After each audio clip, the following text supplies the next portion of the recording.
Que le Seigneur vous bénisse. Y a-t-il des questions? Oui. C'est tu veux les cahiers des questions comme ça là. Et dans ton ancienne église, c'est comment? On dit que tu as vidé le poste, que tu as fui le poste de pasteur. Mais tu as un travail là-bas parce que les gens t'aiment là-bas plus que ceux-là. Mon collègue m'appelle toujours, je bénis toujours, je dis ce que vous faites là en tant que pasteur, c'est l'hypocrisie. Là, il faut qu'on soit clair là maintenant. C'est-à-dire qu'entre toi et lui, quand il appelle au téléphone, il dit que Dieu te bénisse, que Dieu te bénisse là. En fin de compte, chacun suspecte quelqu'un. Puisque j'ai un travail à faire avec lui, oui. Mon problème c'est de votre travail, il n'a pas de DDD. Oui. Je m'arrange à lui donner un DDD. D'abord, tu t'assois avec lui, que suis ça. Oui. Que Dieu te bénisse. Voilà. Et si tu veux même dans cette rencontre, si tu veux même dans cette rencontre là, il faut qu'on je sois là. Si tu veux que je sois là, il serait là.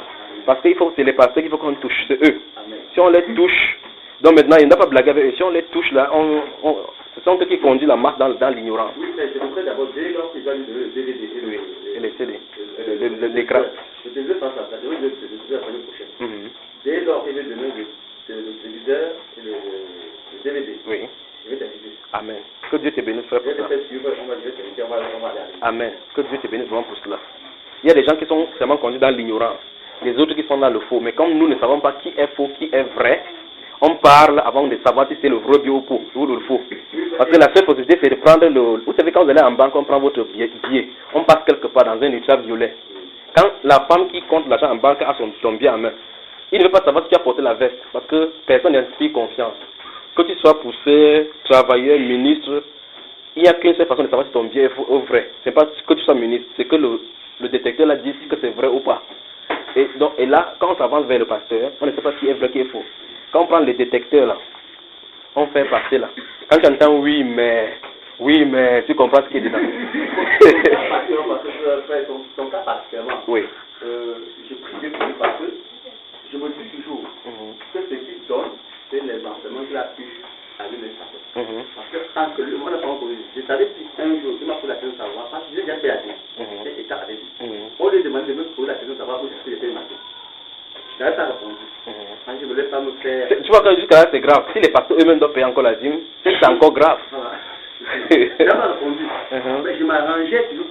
Donc, vous voyez que c'est ça le problème. Dans un autre groupe, on dit que non, on doit payer aux pasteurs. Les pasteurs sont les mecs qui se décent. Voilà, maintenant, d'autres groupes de pasteurs, on dit que vous-même devez payer votre dîme. Si c'est les mecs, groupes de mecs qui décèdent, et ils doivent aussi payer leur dîme, je ne sais pas quel est le groupe à qui ils doivent payer, comment on peut les appeler. Et voilà l'embrouille en milieu chrétien. Ça fait même quand tu avais cassé, quand tu as cassé la télé. Oui. Il a dit que c'est à cause de tes dîmes que tu n'es pas protégé. Il te dit qu'il m'appelle. Parce qu'on va étaler ça. Tu as étaillé ça. Donc, ils ont même mis le verbe tailler. Le verbe dîmer. Est-ce que tu dis le verbe dîmer. Ah, les pasteurs vont me finir tout dehors. Donc, il y a des questions. Avançons ce soir. Merci, Père. Merci pour la présence. Oui. Il faut aussi dire que dans la vie, comme nous disons de la bonne façon, même la prédication, c'est un enseignement. Alors, je me pose la question. Vous entendez là-bas?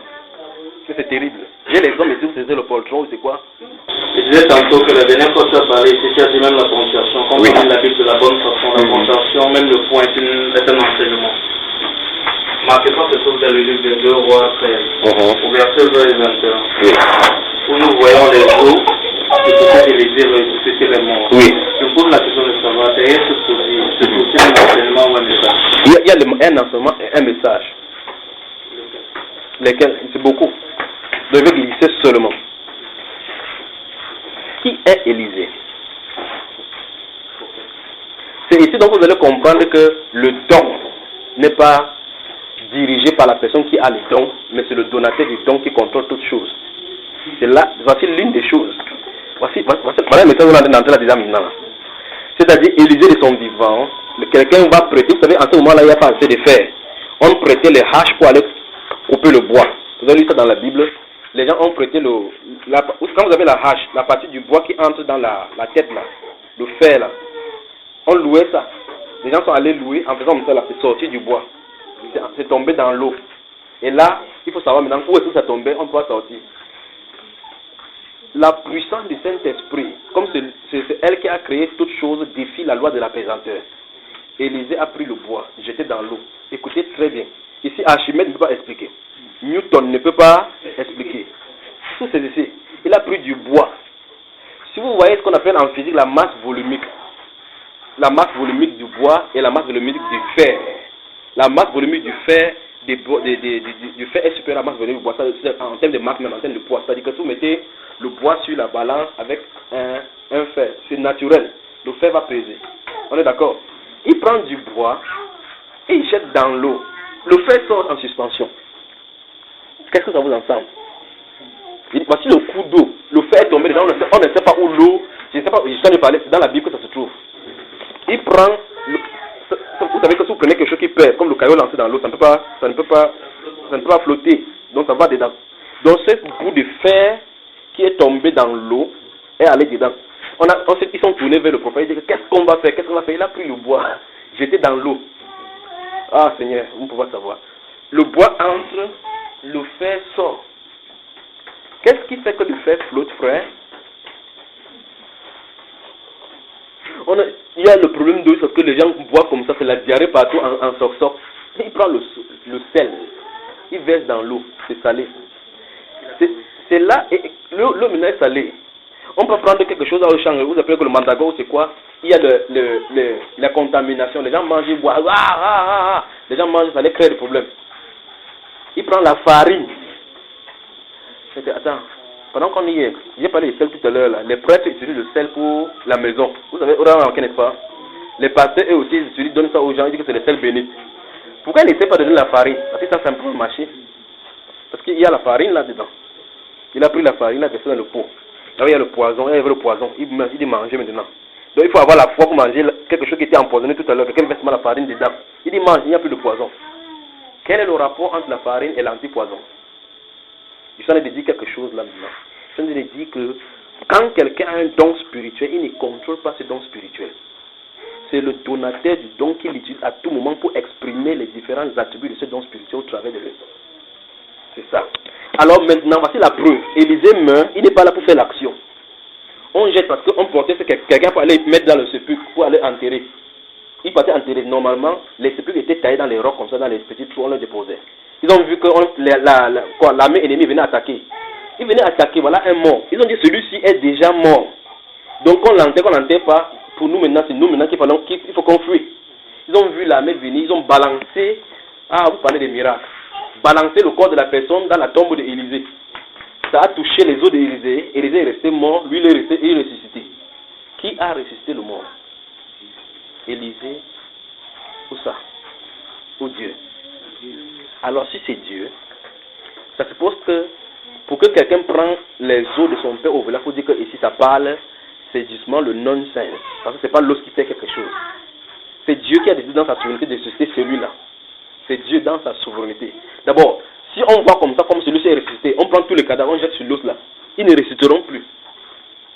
Même celui-là meurt un jour en mourant, il couvre l'os, il couvre l'os là. Il est celui dont l'os a ressuscité là. Si un jour il sait qu'il va mourir, il couvre l'os, après il meurt, il tombe là. Cette fois-là, il va rester dans l'os là.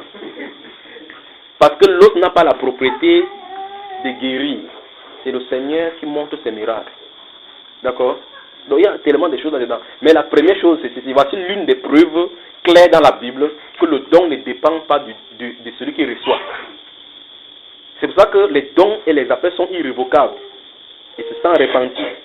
Dit la Bible dans le livre de Romains chapitre 11, verset 29. Les dons et les appels sont irrévocables. Ça veut dire que quand Dieu te donne le don, il ne peut plus reprendre. C'est ça le problème. Donc plus tu sais que tu as un don de Dieu sur toi, plus tu dois faire attention. Parce que quel qu'en soit le niveau de don que Dieu te donne, il y a encore des niveaux supérieurs à ce don-là.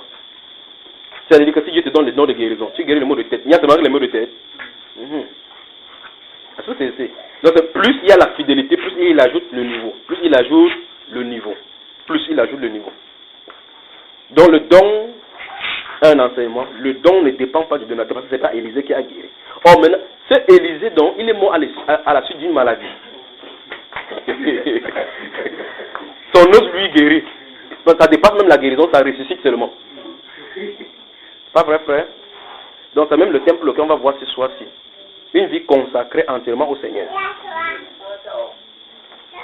Une vie consacrée entièrement au Seigneur. comment avoir une vie consacrée au Seigneur.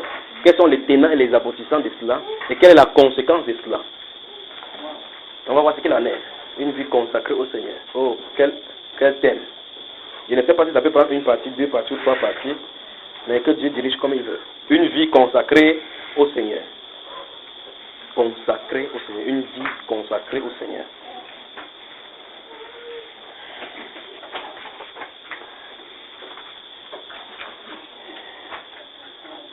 Oh, une vie consacrée au Seigneur.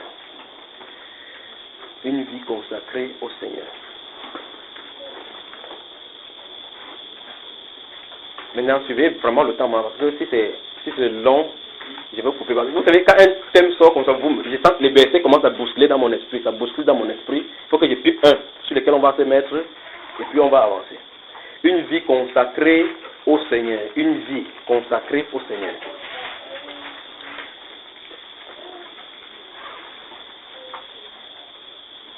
La consécration au sens du Nouveau Testament, c'est se remettre entièrement, totalement sous la dépendance du Très-Haut. La consécration au sens du Nouveau Testament, c'est se remettre entièrement et totalement sous la gouvernance, sous la domination, sous la seigneurie de notre Seigneur Jésus. C'est ça la consécration. Merci Père. Merci Père. Donc au fur et à mesure que les versets sortent, je vais vous les donner, d'accord? Vous notez, ou bien je vais les accrocher comme ça et vous allez voir comment on va ordonner. C'est merveilleux, merveilleux, merveilleux.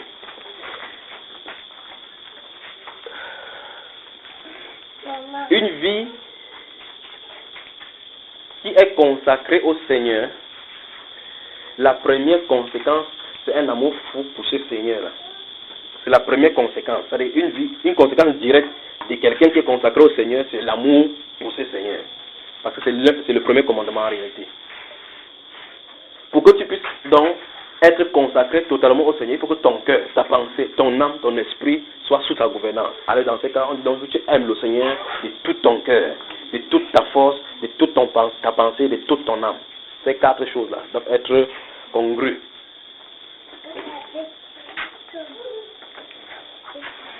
C'est quand on va entrer dans les Écritures, là, vous allez commencer à voir des choses. Nous allons aller découvrir quelque part ensemble. Une vie consacrée au Seigneur. Pourquoi pour Élisée nous envoie dans une vie consacrée au Seigneur? Parce qu'il y a une conséquence pour notre époque. La conséquence pour notre époque, ça c'est la conclusion du moment que je vais mettre comme ça, mais on va y revenir. La conséquence pour notre époque, c'est que on croit que servir Dieu, on ne peut pas souffrir. Voici quelqu'un qui était consacré au Seigneur, rempli d'onction, qui est mort dessus des maladies. Mais sa cadavre a guéri quelqu'un, ressuscité quelqu'un. Une vie consacrée au Seigneur. Donc une vie consacrée au Seigneur ne veut pas dire que tu es hors des dangers, hors des souffrances, hors des maladies. Parce que Salomon a dit que il a vu des choses qui est des vanités sur la terre, des choses injustes qui arrivent plutôt aux justes. Et des choses qui devraient arriver aux injustes, ça arrive plutôt aux justes. Vous voyez là, n'est-ce pas? Donc une vie consacrée au Seigneur, la première conséquence, c'est l'amour. L'amour inéluctable, l'amour fou pour le Seigneur. Et cet amour pour le Seigneur est indiqué par la fuite des choses du monde. L'indication du fait que tu aimes davantage le Seigneur, parce que si tu aimes le Seigneur, tu vas te préserver des choses que lui n'aime pas. Tu quittes ce que lui n'aime pas, sans philosophie. Vous comprenez ce que je dis, n'est-ce pas? Je parle de la mondanité. Vous avez entendu dans votre Bible, on dit que si quelqu'un prononce le nom du Seigneur, qu'il s'éloigne de l'iniquité, qui prononce le nom du Seigneur, qu'il s'éloigne de l'iniquité. Et la Bible déclare donc que la crainte de l'Éternel, c'est la haine du mal. Vous avez lu ça dans votre Bible, n'est-ce pas? La haine du mal. Donc on dit donc, la Bible déclare que la personne qui a commence à être sage lorsqu'il commence à fuir le mal. Et quand tu fais ça, on dit que tu crains l'Éternel. Vous savez, n'est-ce pas? Ok, maintenant, si tu commences à fuir le mal, davantage tu te rapproches davantage de lui. Vous savez, c'est ça, frère? On va commencer quelque part maintenant. Jacques, chapitre 4. Jacques, le chapitre 4.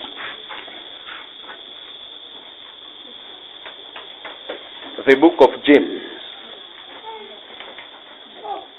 Jacques.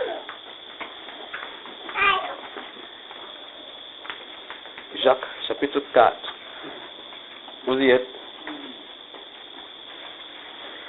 Une vie consacrée au Seigneur. Il y a tellement de développement de cela. On peut prendre 3, 4, 5 ou 6 personnages et voir les conséquences.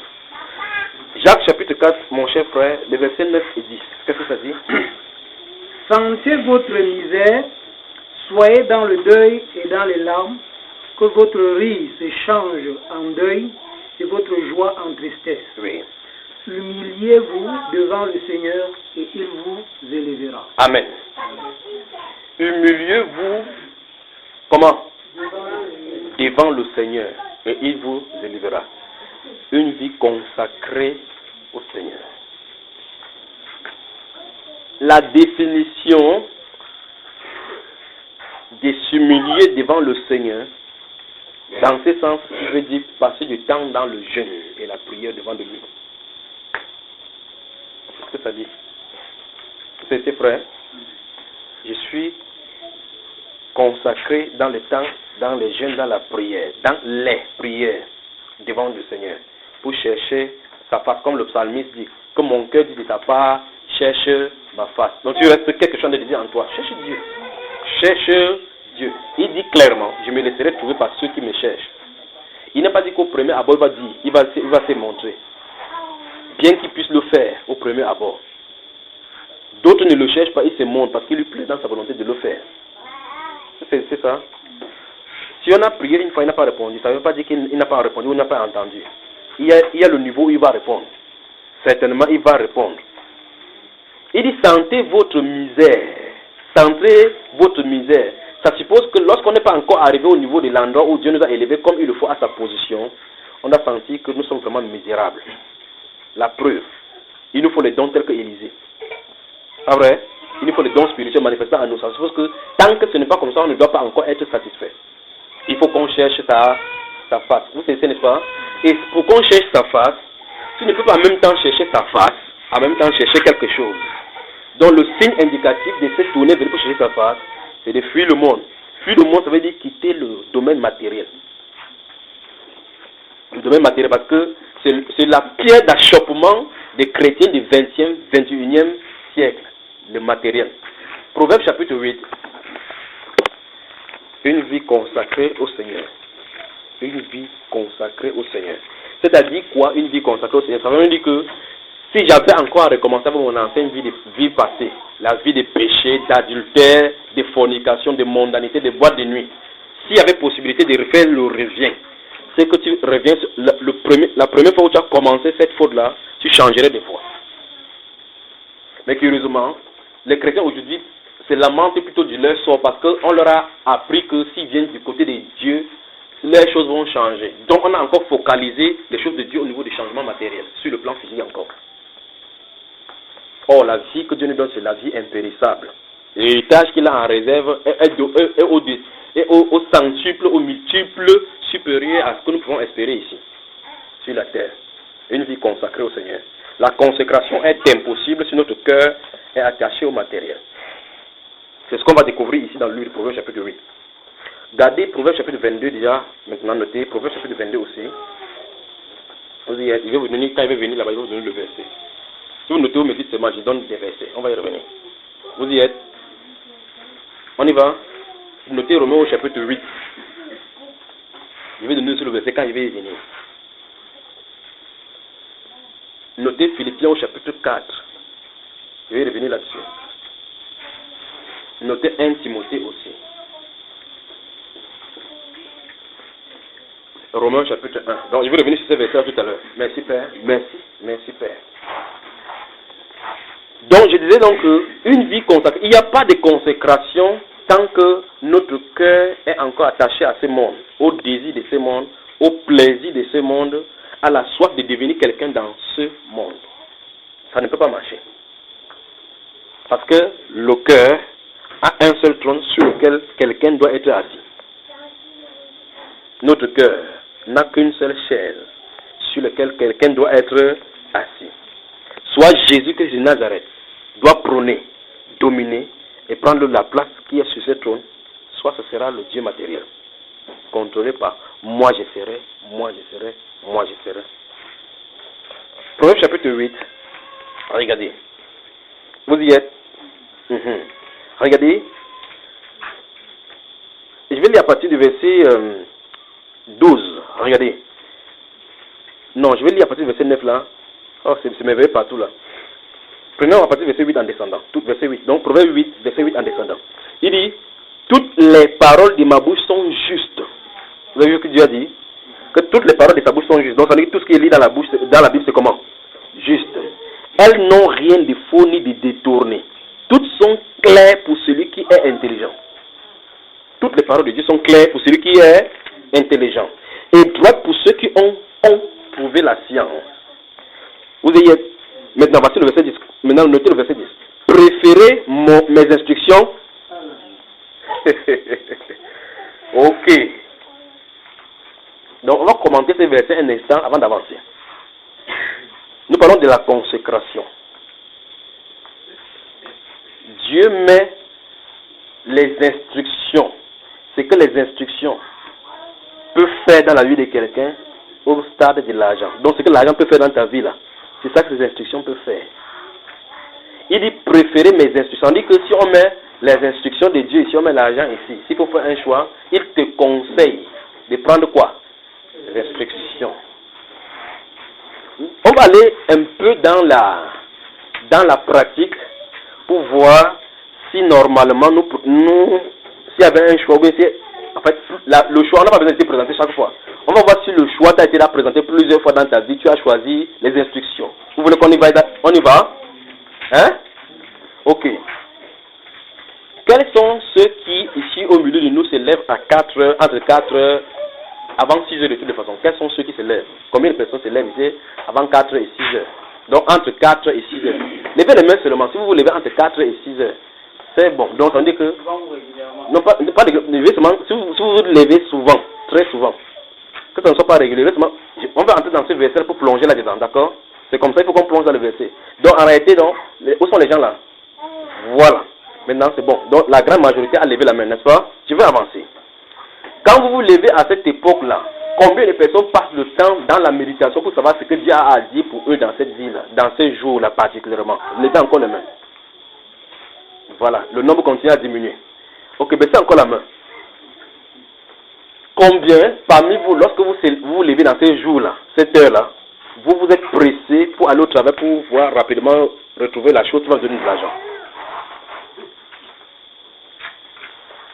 Levez les mains, n'ayez pas honte. Nous sommes là pour, on dit qu'on se réunit pour s'édifier. Ce n'est pas un piège. Je vais seulement vous montrer ce que le verset nous dit et la conséquence dans notre vie. Sinon, parce que si je lis comme ça, on passe, ça ne sert à rien. Il faut que ce verset quitte la Bible pour entrer dans vos vies maintenant, avant qu'on avance. Il dit préférez mes instructions à de l'argent. Je vais vous montrer des exemples. Qu'est-ce que Dieu en train de dire? Parce qu'on va avancer là. Plus on avance, plus ça va plonger. Donc, quand on se lève à 4 heures, d'autres personnes s'occupent des enfants que les enfants font pour aller à l'école. D'autres personnes font le ménage, d'autres personnes font le petit à leur mari. Après qu'on se lève, il faut qu'il force, parce qu'il y a la embouteillages pour arriver vite au travail. Le travail, la fin du travail, c'est quoi? Si tu es levé très tôt pour chercher quoi? Dieu dit quand tu lèves très tôt, c'est plutôt lui qu'il faut chercher. C'est n'est-ce pas? C'est ça qu'il vient de me dire. Il dit préférez mes instructions à de l'argent. Après, il va continuer là-bas que la saveur que ça procure, c'est plus que les perles au grand prix. Donc Dieu nous dit clairement que le standard de vie que nous avons, ça nous a détourné de la vraie chose que nous devons avoir devant de lui. C'est-à-dire que l'être humain est prêt à se lever très tôt pour ce qui va lui donner l'argent cash. Mais ce qui va lui donner la vie pour toujours, il n'est pas prêt à se sacrifier. Quelqu'un dit une vie consacrée au Seigneur. Maintenant, si je vais dans la Bible là, je vous montre seulement les personnages bibliques. Vous allez remarquer que les personnages bibliques, très tôt le matin, ils se levaient seulement pour se consacrer au Seigneur. Très tôt. Jésus-Christ est le modèle exemplaire. La Bible déclare qu'il travaillait jusqu'à peut-être 18 même au-delà des 19 heures, les malades étaient là. Après, s'éclipsait, il allait dans les montagnes et priait. Très tôt le matin, les disciples le cherchaient. Ses propres disciples le cherchaient, ne le voyaient pas. Envoyé, il sort de la montagne, il descend. On vient arriver. La foule venait à lui. Une vie de prière, consacrée au Seigneur. C'est n'est-ce pas? Donc, la Bible nous dit, préférez mes instructions à de l'argent. Alors maintenant, regardons la façon dont nous préférons l'argent aujourd'hui et observons comment les instructions de Dieu, ce que ça fait. Combien de personnes par semaine peuvent lire un chapitre de la Bible? Combien? Combien de personnes lisent la Bible de façon défilée comme ça? C'est-à-dire que je lis Matthieu, Marc. Quand quelqu'un lit Matthieu, il dit que Luc, tu es trop long. Disons, j'ai la lutte même ça derrière. Je passe. C'est pas comme ça. Lundi, tu vas au travail, non? Pourquoi mardi, tu passes? C'est pas le même travail? Hein? Je recommence encore pour que vous compreniez. N'est-ce pas lundi, tu vas au travail? Le même train quotidien que tu fais le matin, c'est pas ça que tu fais le lundi, encore le mardi. Même pas la même chose que tu fais encore le mercredi. Vous cherchez quoi? Mais quand ça dit la Bible, tu dis que lui, là, dérange. C'est pas ça. Vous avez préféré qui donc? L'argent. Mais Dieu dit, le conseil, souvenez-vous, il dit que ces paroles sont claires pour ceux qui sont intelligents.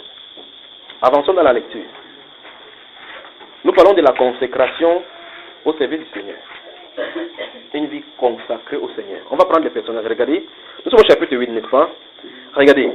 Verset 10, la partie a dit, préférez mes instructions à l'argent et la science alors le plus précieux. Parmi nous ici, il y a des gens qui n'ont même jamais vu l'or, pas vrai? Donc, si tu n'as pas encore vu, c'est déjà bon. En fous-toi.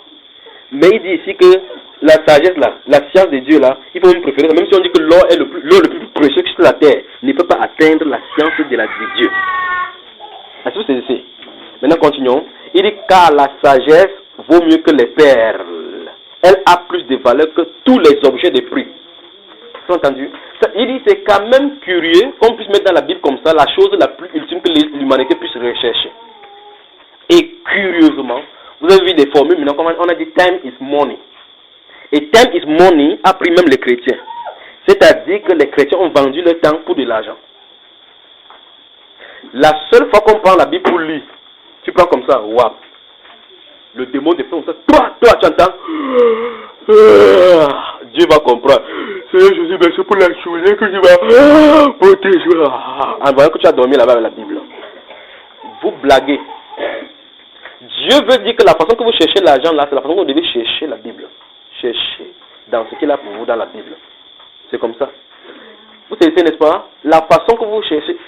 C'est-à-dire, si vous travaillez quelque part, on dit que désormais le travail c'est à 7h00. Vous allez vous arranger à vous lever à 5h. Que je dise ici là que bien aimé, venons mercredi. D'abord, nous on dit que 16h ici, nous sommes 18h ici. D'autres viennent comme finissent, c'est là où les gens entrent, non? Si on dit dimanche à 10h, vous entendez? D'abord, c'est pas ça, c'est Chib qui avance d'abord. Mais que c'est le patron qui dit dimanche ici il y a un travail. Vous allez venir parce que derrière il y a quoi? L'argent. Vous préférez quoi donc? Et il dit ici que ce que ça produit est plus que tous les objets de prix. C'est que ça produit ici. Y a-t-il quelque chose qui... Si tu as l'argent, qu'est-ce que tu peux avoir plus? Si tu as le cancer, l'argent peut enlever. Mais ce que vous avez devant vous enlève le cancer, frère. Allez, dans ce cas, entre l'argent et celui-ci, qu'est-ce qui est plus grand? Ok. Si vous avez de l'argent, vous avez des milliards, des comptes en banque, n'est-ce pas si on dit qu'il y a une récession, la crise cardiaque va t'arrêter? Celui-ci arrête la crise cardiaque. Entre ça et ce qui est en banque, qu'est-ce qui est plus bien? Vous allez maintenant parce que le problème d'argent n'est pas encore touché. vous allez courir pour me dire que les instructions. Le problème, ce n'est pas de répondre par l'affirmative que c'est ça qui est bien. Parce qu'en fait, vous n'avez pas le choix que de dire que c'est ça. Le problème, c'est maintenant, c'est d'admettre ces choix-là pour vous. C'est le problème là-bas. Parce que si vous dites que entre ça et l'argent, qu'est-ce qui est bien? Vous savez très bien que si vous dites que c'est l'argent qui est bien, ce n'est pas contre moi que vous dirigez. C'est contre la parole. C'est pour ça que vous avez intérêt à répondre que c'est ça. Donc la réponse, ce n'est pas ça la réponse. La réponse maintenant, c'est que quelle est la conséquence par rapport à moi? C'est-à-dire que est-ce que ce précepte de Dieu peut prendre vie à moi dès maintenant?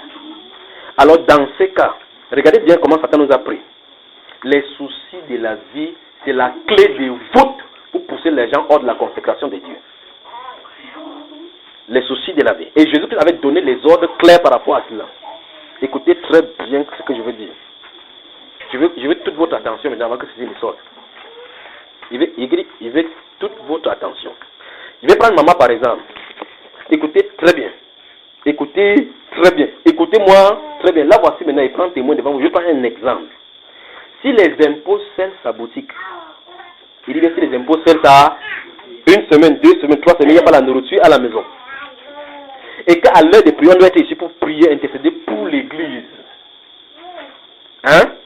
À cette heure-là, est-ce qu'il est venu? Quelqu'un de l'impôt dit que maman, on peut aller ouvrir ta boutique là maintenant. Tu es où? La direction va changer. Je vous le dis, la direction va changer. Elle va dire que c'est Dieu qui veut que je parle là-bas. C'est pas vrai, maman? Parle, c'est pas vrai. Vous savez pourquoi? Parce qu'elle sait que si ça rate des coups de fil là, demain ça ne va pas s'ouvrir. Je veux seulement vous mettre sur un standard pour que vous voyez. Or, remarquez très bien. Ce qu'elle allait faire, c'est la volonté parfaite de Dieu.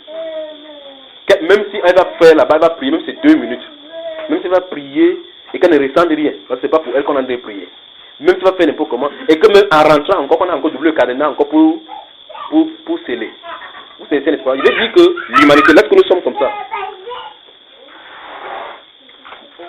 Les bavardés, pas d'accord. On est bavardeurs. Le simple fait, on nous a conditionné. Je vais vous amener jusqu'à sortir hors de là où la source du problème vient. C'est là où il faut qu'il montre là où le problème vient. Pour que vous voyez pourquoi la majorité des chrétiens ne sont pas consacrés au Seigneur. On confesse Jésus-Christ par la bouche. On cite les versets bibliques, mais la vie ne suit pas. Si la vie ne suit pas, la parole ne suit pas en nous. Parce qu'on n'a pas le temps pour la parole. Par contre, la parole ne peut pas prendre vie. C'est, n'est-ce pas? Une vie entièrement au service du Seigneur. Une vie de consécration au Seigneur. Alors, suivez attentivement. Si c'est n'importe qui dans la chrétienté, à la place de ces moments, il fera la même chose, parce que c'est le lieu de sa subsistance. Il dit bien, si c'est n'importe qui, c'est le lieu de sa subsistance. C'est-à-dire que c'est ça qui lui donne l'argent. Si, dès le lendemain, le bailleur est en train de venir, ou bien la quittance doit venir, ou bien on va couper la lumière, elle va mesurer tout cela, elle va voir qu'en réalité, ça pèse plus pour qu'il faut que ça ouvre. C'est normal sur le plan humain. Mais quelqu'un qui est consacré au Seigneur préférerait que ces choses-là lui arrivent que de rater un rendez-vous avec le Seigneur. Voilà la chose. C'est pour ça qu'il disait tout à l'heure là que savoir fuir les choses du monde terrestre pour s'attacher à la chose spirituelle. C'est ici. Parce que les gens des fois sont testés avec les épreuves. Les gens des fois sont testés. La foi est testée avec les épreuves. Pour qu'on sache que tu as la foi. Pour que Dieu sache que tu as la foi. Pour que toi-même tu sais que tu as la foi. C'est quand tu passes par les épreuves que tu passes victorieuse. Tu passes victorieux. Est-ce que c'est... Alors le standard du monde est le vrai problème, parce que le chrétien a défocalisé ses regards sur le Seigneur Jésus-Christ et a tourné vers le standard du monde tout en prenant la lettre de ce côté-ci, en confessant par la bouche et le cœur est éloigné. Demande à n'importe qui là maintenant, ici, là, que Jésus-Christ, tu vas entendre fils de Dieu, amour du monde, sauveur du monde, ça c'est vrai. Sauveur du monde, oui. Il t'a sauvé, il va dire oui. Dans ce cas, si tu as sauvé, c'est qui est le plus grand. Pourquoi ne pas compter sur le jour après jour, comme il l'a dit? N'a-t-il pas dit, ne vous inquiétez pas du lendemain? Alors c'est là où il tente de dire que c'est les soucis du lendemain qui fait à ce qu'on court vers ces choses-là comme ça pour pouvoir réussir. Les soucis. Pierre d'achoppement numéro 1 pour la foi chrétienne. Les soucis. Notez. Pierre d'achoppement pour la foi chrétienne, pour évoluer dans l'esprit. Les soucis. D'accord? Alors, voici pourquoi plusieurs fois le frère Jimmy et les autres frères vous ont exhorté ici avec la parabole des 4 terres, les semences qu'on verse dans les 4 styles de terre. Observez.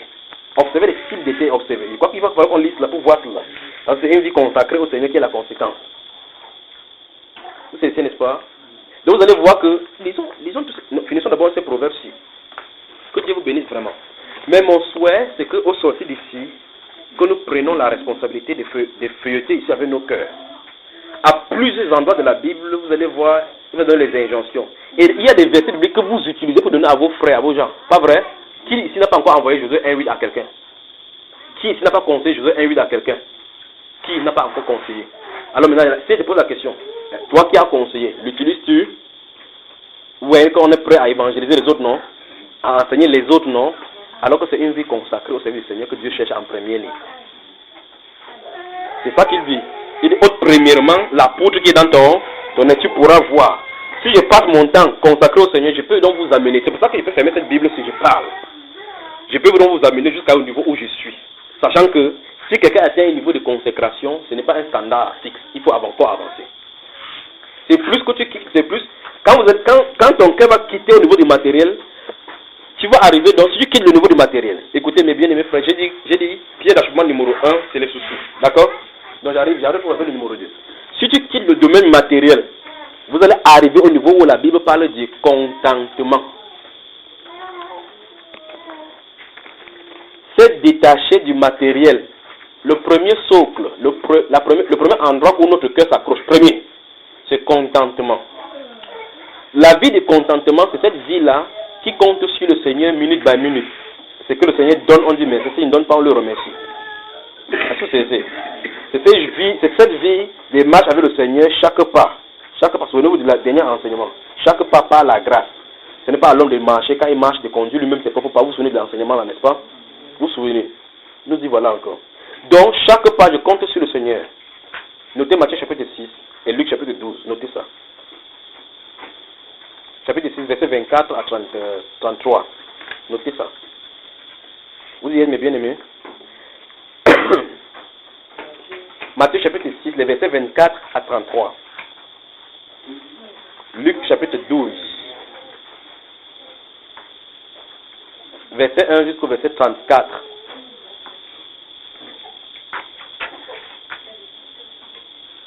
Il disait donc que si on quitte le domaine des matériels, on arrive au premier niveau. Le premier niveau, la base élémentaire, où le chrétien peut reposer sa foi hors du matériel. Le premier niveau atteint, c'est le contentement. Si quelqu'un travaille dans une société, on n'augmente pas son grade. Il y a les injustices dans cette société. Il y a des gens qui, peut-être tu as formé et on a venu nommer parce que tu es enfant de Dieu. Tu te contentes de ce que tu as, sachant que c'est Dieu qui élève. Si tu as été, c'est par la grâce du Seigneur. On n'entre pas dans la grève pour réclamer nos droits. Tu te contentes à ces postes. On peut bien te ridiculiser. On peut bien faire n'importe quoi. Les gens utilisent des voix détournées. On fait les fautes pour être élevé. Tu te contentes de ce que tu as. C'est à ce niveau-ci. Vous savez, n'est-ce pas? Alors maintenant, Hébreu, notez aussi ça. Hébreu chapitre 13, je vais citer ça maintenant. Hébreu chapitre 13, les versets 5 à 6. Vous y êtes? 1 Timothée chapitre 6, versets 3 à 11. Eh maman?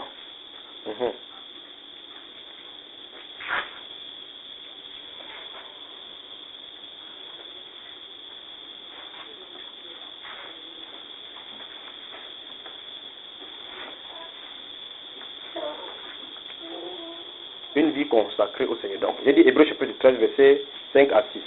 Le verset 5 dit, ne vous livrez pas à l'amour. Vous avez encore entendu, non? Donc l'argent, c'est un problème.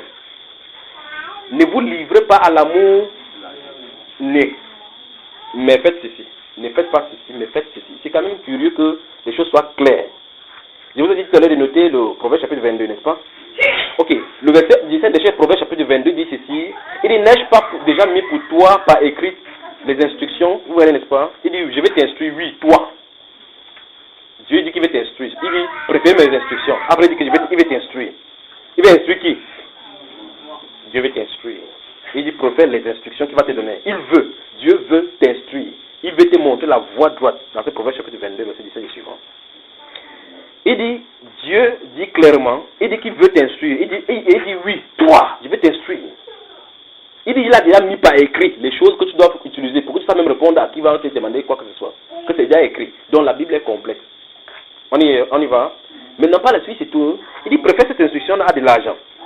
Dans le Nouveau Testament, il vient réitérer, il dit que ne vous livrez pas à l'amour de l'argent. La caractéristique que nous avons prise tout à l'heure là par rapport aux gens qui se lèvent peut-être pour aller chercher de l'argent. Vous avez vu, ils se livrent à quoi? Mais Dieu dit, contentez-vous de ce que vous avez. Donc si ce que tu as c'est rien, contente-toi de... Hein? Si ce que tu as c'est rien, contente-toi de... Si ce que tu as c'est 200, contente-toi de... Voilà. Le verset 6 dit que car Dieu lui-même a dit, nous sommes là, je suis en train de citer Proverbe chapitre... Non, Hébreu chapitre 13. Le verset 6 dit, car Dieu lui-même a dit. Quand la Bible cite Dieu lui-même a dit, il veut dire Dieu a fait une promesse. C'est une promesse de Dieu. Et que Dieu a dit, c'est une affirmation que Dieu a fait. Donc forcément il va tenir cette promesse. Car Dieu lui-même a dit, je ne te délaisserai point. Je ne t'abandonnerai. Donc ça veut dire en réalité, contente de ce que tu as dit au courant. C'est un défi pour les chrétiens d'aujourd'hui. C'est un défi. C'est un défi. C'est-à-dire que savoir vivre dans le contentement, c'est un défi. Pourquoi? Parce que les standards qu'on nous a élevés, les standards, quand il parle des standards, ça veut dire que le modèle que le monde nous a présenté, la réussite, voilà pourquoi vous allez voir dans la chrétienté aujourd'hui, on donne les cours sur le managérial, le leader, comment être un bon patron, comment gérer sa propre entreprise, comment initier sa propre entreprise. Voilà, n'est-ce pas? Pour susciter les gens à aller travailler. Et s'il y a des entreprises, il va falloir que tu passes le temps à l'intérieur pour travailler. Donc on fait tout pour déconcentrer les gens par rapport à la parole. En réalité, ce qu'on devait faire, c'est enseigner les gens à être des fous pour Jésus. Des gens qui peuvent dire le à la place de là. Mais quand ils disent ça, poids sur le feu qui sort. C'est ça qu'on devrait faire. Si tu fais ça, on va dire bande de fanatiques. Et effectivement, il faut des fanatiques pour ces personnes-ci. Ici, s'il y a des compromissions avec le monde, ça ne marchera pas. Souvenez-vous de ce que nous avons vu ici, les obstacles pour la manifestation du Saint-Esprit. Nous avons vu que l'une des choses, le Saint-Esprit nous a montré dans 1 Corinthiens chapitre 2, que l'une des choses, c'est qu'on enseigne la sagesse humaine. C'est ça qui bloquait le Saint-Esprit, n'est-ce pas? Et le Saint-Esprit nous a montré que l'apôtre Paul a expliqué qu'il a présenté le crucifié, c'est ça qui a fait la manifestation du Saint-Esprit. Donc notre intelligence ne peut absolument rien faire là-dedans. Alors le contentement, Dieu nous invite au contentement. Hébreux chapitre 13, verset 5, ne vous livrez pas à l'amour de l'argent, contentez-vous de ce que vous avez. Car Dieu lui-même a déjà dit. Donc, quand Dieu a déjà dit, ça veut dire que c'est une promesse. Donc, en te contentant, sache qu'il y a une promesse de Dieu derrière. Et ça, la promesse de Dieu est vraie seulement pour ceux qui vivent dans le contentement. Car Dieu lui-même a dit, je ne t'abandonnerai point, je ne te délaisserai point. Après, il dit, c'est donc avec assurance que nous pouvons dire. Et vous savez que votre foi dont vous parlez là, c'est une ferme assurance. Il dit, avec foi, il peut dire ça avec foi. Que le Seigneur est mon aide. Quelqu'un dit aide. Le mot aide veut dire assistance. Donc il m'assiste. Donc Dieu va t'assister dans tes moments difficiles. C'est-à-dire qu'il y aura des moments difficiles. Les personnes qui peuvent vivre dans le contentement, c'est les personnes qui peuvent accepter que l'épreuve de Christ puisse traverser leur vie. C'est la fuite en avant de tenter de croire que les chrétiens sont les gens qui doivent réussir ici au monde, qui doivent prendre possession de la politique pour influencer le gouvernement. C'est aller à la dérive. Parce qu'une vie de chrétienté, c'est une vie consacrée. Et une vie consacrée, c'est une vie qui s'éloigne du monde. S'éloigner du monde, ça veut dire que quitter ça, des choses, des saletés qu'on fait. Ce sont des prophètes des jugements. Le jugement, quand ils venaient en scène, c'est pour prononcer les jugements. C'est ça, n'est-ce pas? Alors, si on prend par exemple quelqu'un comme l'apôtre Paul, quand il ouvre sa bouche, il dit que tout ce que j'ai regardé dans le monde comme le gain, je regarde maintenant comme la boue, afin de gagner. Mais c'est terrible comme déclaration. Il dit tout ce qu'il avait dans le monde comme le gain. Il regarde maintenant comme quoi? C'est un défi. C'est cette personne-ci qui peut dire que j'ai été crucifié avec Christ. C'est cette personne-ci qui peut dire si quelqu'un a en Christ, il est nouvelle, les choses anciennes sont... Chaque 5 que tu te dis que money. Les choses anciennes sont passées le soir. C'est quand c'est devenu le soir que les choses anciennes sont passées. Dis à ton voisin, c'est pas comme ça. Il faut que ça soit vivant. L'évite, c'est garçon qui se lève, il est en train de dormir. Hein, maman? Donc, c'est ta voisine, c'est toi qui l'as amené. Mais chaque fois qu'elle dort, tu la coutes comme ça, que tu ne dors pas d'ici. Parce que si tu étais au commerce pour chercher de l'argent, tu devais veiller à ce que personne ne vole une marchandise là-bas. Donc, tu as intérêt à ne pas dormir. Voici une preuve pratique ici, là au milieu. Si elle se trouve à la boutique, même si elle dort, tu entends 200 francs. 200 francs. Elle ne va pas dormir, là, vous entendez, Dieu a tant aimé le monde qu'il a donné son fils unique. Qu'est-ce qui sort l'argent? Alors maintenant, si elle est à la boutique, il faut qu'elle veille, parce qu'elle a intérêt à veiller, parce que si les gens guettent qu'elle n'est pas là, on va voler le marchandise, pas vrai? Donc il faut qu'elle veille. Voici la parole de vie, voilà la preuve parfois là devant vous. Les préceptes sont présentés, on a préféré quoi? Il faut qu'elle me repose maintenant. Pendant qu'elle repose maintenant, on compte encore le billet. Après vous allez voir, elle va rêver, elle va faire la main comme ça. On lui a donné l'argent, elle va voir comme ça que ce n'était pas ça, c'est le rêve. Qu'elle est à l'assemblée. Vous savez, il y a un frère au milieu qui est arrivé un jour comme ça, quand on lui a donné l'argent, il a dormi, s'est levé du lit, croyant qu'il devait voir l'argent. Il était sûr qu'il y avait l'argent, il a fait comme ça, il n'y a pas l'argent. Il s'est rendu compte qu'il n'y avait pas 5 francs à la maison. Le contentement. Pour vivre dans le contentement, la première chose à faire, écoutez très bien, c'est s'abandonner totalement sous la puissance du Seigneur Jésus. Sans ça, tu es en train d'aller à la dérive seulement. Quand je dis s'abandonner seulement, totalement, quand je dis s'abandonner sous la puissance du Seigneur, qu'est-ce que ça veut dire? Ça veut dire faire de ses principes mes principes. C'est-à-dire accepter ce qu'il me dit dans la parole. Quand la parole commence à prendre vie comme ça, dans toi, dans ta vie, alors frère, tu commences à vivre la vie de Christ, tranquillement. Pour que tu commences à vivre la vie de Christ, il faut que ta parole quitte le livre, ça quitte les lèvres, ça descend au niveau du cœur. Et donc, il y a dans les gens, sinon la totalité des chrétiens, dont la distance entre l'intelligence et son cœur, c'est la distance entre la lune et la terre. C'est-à-dire que les versets qu'on cite sortent d'ici et non ici. Parce que cette personne-là peut te mentir maintenant et te dire qu'il t'écrit que tu ne mentiras point. Ici, ça sort, il t'écrit que tu ne mentiras de l'intérieur, ce qui sort de l'intérieur, que tu te mens. L'autre sort sa bouche comme ça là. Ce qui sort de sa bouche, tu entends que c'est même pas chrétien. Après, mais quand tu entends, tu en as appelé au téléphone que tu as une bénédiction là-bas, dit que Dieu te bénisse. C'est la même bouche qui sort que Dieu te bénisse. Tout à l'heure, les grossièretés, les mitrailleuses sortent de sa bouche. Ça, c'est une vie d'embrouille, de frustration. Et par la suite, de doute. C'est-à-dire que ce sont des gens qui ont le conteneur de doute. Parce que ici, pour que tu puisses avoir cette assurance, il dit que tu ne dois pas vivre dans l'amour de l'argent. Ne vous livrez pas l'amour de l'argent, contentez-vous de ce que vous avez, car Dieu lui-même a dit, il ne t'abandonnerai point, il ne te donnerai point. C'est donc avec assurance que nous pouvons dire, le Seigneur est mon aide, mon assistant, mon avocat, mon défenseur, mon consolateur, paraclète. Je ne manquerai de rien. Que peut me faire un homme? C'est ce que la Bible conclut. On conclut avec une question. Que peut me faire? Donc, il veut dire clairement, c'est que Romains chapitre 8, je vous ai dit tout à l'heure de prendre cela. C'est Romains chapitre 8, c'est là où ça nous conduit maintenant. Si Dieu est pour nous, qui sera contre nous? C'est ça qu'on veut dire dans Romains. Donc, la pierre d'achoppement, la vraie pierre d'achoppement par rapport à la manifestation de la vie chrétienne, le numéro 1, c'est les soucis. Allons dans notre livre de Luc, là, Luc chapitre 12. Donc, vous notez premièrement, vous avez noté Proverbe chapitre 8, on a lu du verset 8 et suivant. Donc, vous ne lisez pas jusqu'à la fin. Luc, le chapitre 12.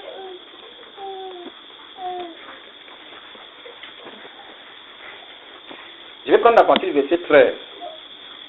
Luc, le chapitre 12, à partir du verset 13. Si vous avez la Bible en rouge, vous allez remarquer que la majorité des problèmes, des choses là-bas, c'est la parole de Jésus. C'est-à-dire que si vous avez une Bible que c'est noté en rouge, il y a des Bibles que c'est à l'intérieur, c'est en rouge. Alors, je ne dis pas de Bible rouge qui est dans ma Bible. Voilà. Donc on a écrit en rouge là-dedans. Quand on écrit en rouge, ça se trouve c'est les paroles que Jésus a sorties, n'est-ce pas? Le pourquoi ça le dit ici, c'est parce qu'il a dit que les paroles que je vous dis sont esprit et vie. Donc gardez d'abord ces paroles. Ah, notre mère a cette version-là, la façon que il y a là, c'est en rouge. Donc partout que vous voyez en rouge, c'est Jésus qui a prononcé. Et il a dit que les paroles qui sortent de sa bouche sont esprit et vie. C'est esprit et vie. Notez Luc chapitre 6, verset 40 et suivant. Notez aussi cela. Nous parlons d'une vie consacrée au Seigneur. Après avoir lu tous les versets, je vais déposer vraiment ma Bible maintenant parler. On peut y aller. Je vais lire à partir du verset 13. Il dit Luc au chapitre 6, notez Luc chapitre 6, verset 40 et suivant. Alors, notre Seigneur Jésus-Christ a commencé à parler une série de prédications ici dans Luc au chapitre 11 jusqu'au chapitre 12. Subitement, quelqu'un dans la foule commence à avoir l'esprit qui est à cette époque-ci. Donc, il a de parler des choses du royaume. Quelqu'un du milieu de la foule dit directement que Seigneur, dis à mon frère de partager mon bien avec moi. Regardez les mondains. Voici ce genre d'esprit. Donc, voilà, on a parlé des problèmes. Comme maintenant, je suis en train de prêcher comme ça. Quelqu'un dit, oui, tu parles bien là. Et mon bail, si il reste à la maison, qui va payer mes bails? Le problème de l'électricité, c'est comment? Ici, ce sera comment? Il a dit que ça avait assurance. Quand on doit dire que le Seigneur est mort, je n'ai pas dit que ne faites pas comme ça, venez chez moi. Je n'ai pas dit ça. Dieu, lui, il a dit que je ne te laisserai point. Il n'a pas dit ça. Donc, ça veut dire que la façon de se tourner à lui, c'est ça qu'on appelle la consécration. Donc, plus tu es consacré à lui, plus tu vas comprendre exactement qu'il est effectivement un laide, comme il dit. C'est donc avec assurance qu'on peut dire. Ça veut dire que si tu as vraiment goûté que le Seigneur est bon, il faut davantage s'approcher de lui. Si tu as goûté que le Seigneur est bon, normalement on devait approcher. Pas vrai? Quand il ne vient pas comme ça, quand il dure un peu comme ça, le moment-là, le nombre de temps qu'il dure. Quand il vient pas comme ça, il entend mon pas, mes pas, elle se lève encore, il dit que non, je suis là pour les préceptes. Donc quelqu'un dit à Jésus du milieu de la foule, maître, vous avez... Donc, quand les gens sont réunis là, chacun est là pour son problème. Je vous ai toujours dit ça, voici une preuve encore. Il y a la foule. Quelqu'un dit à Jésus du milieu de la foule, maître, dis à mon frère de partager avec moi mon héritage. Si cet homme se dit comme ça se trouve, ce problème-là a duré pour longtemps. Ce n'est pas un problème qui surgit là. Ça se pose qu'ils ont eu des difficultés. Il a au moins dit que cet homme, s'il parle selon la justice, il dit la vérité. Donc, moi, s'il dit peut-être mon frère peut accepter. Donc, il a utilisé le moment de Jésus-Christ comme le moment pour faire le partage, pour que ça passe sort. Donc, ce que était bavard là, c'est pas pour lui.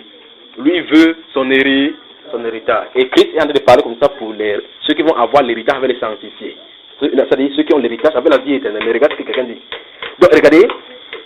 Jésus lui répondit: ô homme, qui m'a établi pour être votre juge, ou pour faire vos partages. Puis il leur dit: gardez-vous avec soin de... Vous avez su le premier commandement? Gardez-vous avec soin.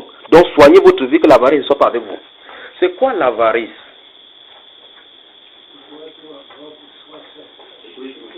Comment?